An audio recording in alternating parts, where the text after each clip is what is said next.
মেটে সিঁদুর নেবেন এবং তার সাথে সামান্য চামেলির তেল একত্রে মিশিয়ে নিন।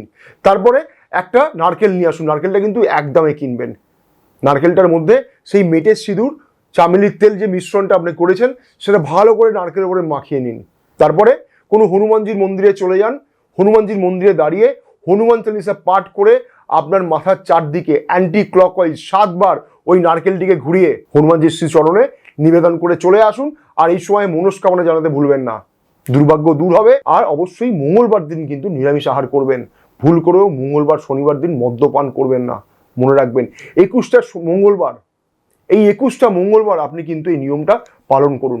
সামান্য খরচ করে দেখুন, অবশ্যই উপকৃত আপনি হবেন। আর নিজ উপকার পেলে অন্যকে শেয়ার করবেন। চ্যানেলটিকে সাবস্ক্রাইব করে রাখতে পারেন, তাহলে আমি যখন কর্কট রাশির জন্য পরবর্তীকালে যে সমস্ত ভিডিও তৈরি করব তার নোটিফিকেশন সবার আগে আপনার কাছে পৌঁছে যাবে। ভালো থাকুন, সুস্থ থাকুন। জয় মা তারা।